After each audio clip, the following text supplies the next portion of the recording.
Detective. Robert. I see you wore your nice shirt today. Good on you. Your hubby like it? I've been told that you weren't talking. Yeah, well, I don't have a lot to talk about. I beg to differ. Got any more of those candlesticks? Thank you very much, kiddo. My pleasure. I'm just saying, Robert, this would go a lot quicker. Just go grab Alex. He'll squeal. We aren't asking you to squeal. Grabbing Alex is still your best bet. You've got to tell us something. And? You could always start from the beginning. Listen, I told your other boy right out the get-go. Everything you asked about. What could you possibly need to know next? How you met Alex Morningstar, what you two did, the whole shebang, the personal nitty-gritty, everything from shoe shopping to painting houses. Yeah, okay. You not interested in telling us? No, because that stuff doesn't matter. You're gonna try and bullshit me? Fine, because I've got 3 guys behind that hunk of metal that are ready to come in and beat those answers out of you. Well, tell them to take me out to dinner first, at least. What did you do for work there? I was a bouncer at the Green Door. I helped bounce stragglers for a penny in the pocket, every so often. Sometimes you get drunks, sailors, or bums coming in, and the manager just kept me outside to make sure none of them got in and started a ruckus. Is this where you met Alex Morningstar? In a sense, yeah. Did you bounce him? No. I met him when I was on my break one day. He was drinking next to me and started talking to me. The next day was the same, and the next. He was a regular. Is that when he hired you? You know, I appreciate that my tax dollars pay you just to ask questions and intimidate people. You think that being witty makes you special? I think it makes me funny. Alright, yeah, I guess I can give you that. Why, thank you. It'd be unfair if I won all the cards. Yeah, you got me there. Did you like working at the Green Door? Hell no. I barely made enough to pay for my room. Fair. Rent in that city, even in Little Italy, will take a chunk out of you. You could say that again. Why not get another job? I don't know. It was easy money, for the most part. It just wasn't a lot, but it was easy. Is that why you liked Alex? I never said I liked him. You worked with him. I'd assume you had to have had at least a little likeness for him. I guess. He was a work associate. It's called make-believe. You're a good liar. Wow, you figured that out by yourself? What happens if you tell me? I don't know. Things. If you tell us, you aren't the one we get onto. Bullshit. We can end it right now. Take you in for several accounts of whatever the fuck. Or you can tell us. We aren't looking for dirt on you. We met at the Green Door, as I said. One night, we got to talking, and wouldn't you know it, that man is a smooth talker. And I'm talking smooth as butter, you know? I do. Okay. Well, he talked me into helping out with his deal at the end of town, swiping some gin and joe. After that, I didn't see him again until maybe a week later when he showed up with my cut. We talked for a while, and within a week, our friendship was blossoming. By the end of the month, he invited me out to a get-together. It was at a small fishing dock, cod and bass mostly, connected up with Fox Lake. It seemed like he was gonna snap his cap, a smoker in one hand and a briefcase full of money in the other. It scared me to think what he might do. Most people I saw with guns back then were either vets or cops, and he was neither. I was up to my knees in shit. He dragged me along all night until 3 men were left, with the fishes off the same shore. You're talking about the Yorktown Yankee case? It has a name. Yeah.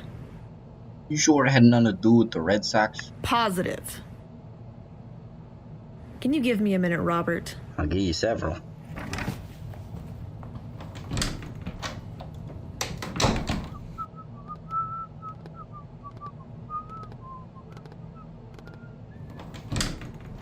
Wait outside. Fine. All right.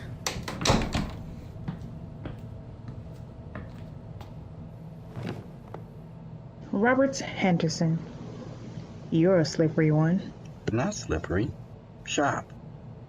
If that's how you want to put it. What now? Can you just let me get back to my shithole? I'll be dead in a week anyways. Is that so? Most likely. Well then, we better get your last will and testament.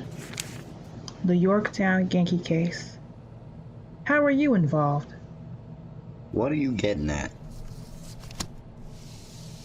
3 years ago, we started a sting operation in western Chicago. A few old radio workers helped us out, and we were up in the skinny on their whole gun operation. Even the vet, Sergeant Harry Garrison.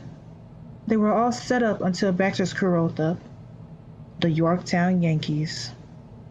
The Yorktown Yankee case was a dud and left 2 policemen dead, including our previous chief and Garrison.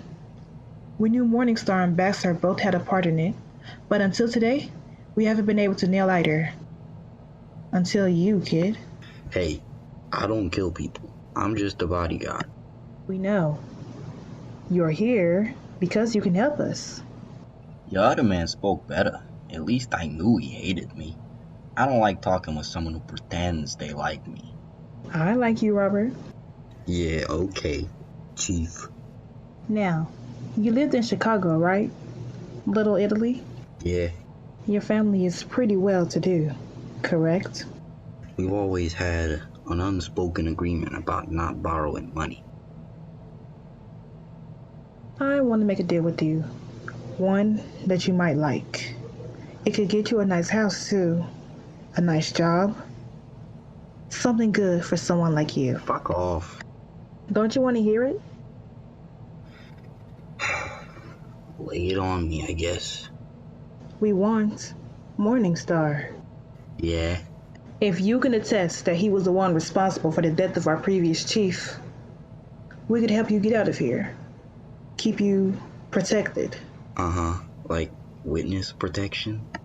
The very same. With the complete pardon of your crimes and protection from those in your life, we are asking you if you'd be willing to testify against Morningstar. You want a cig? I don't smoke. You sure? I'm sure.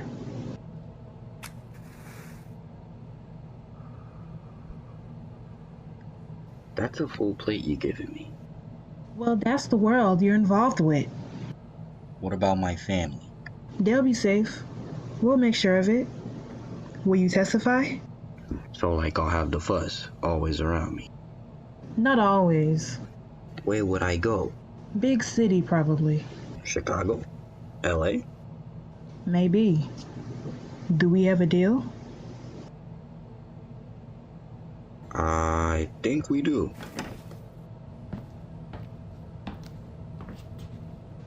Great. I'll pass the news along. We'll have someone go get your things and you can stay here for a while. You've helped us. You know that, right? Whatever. How long have you been smoking?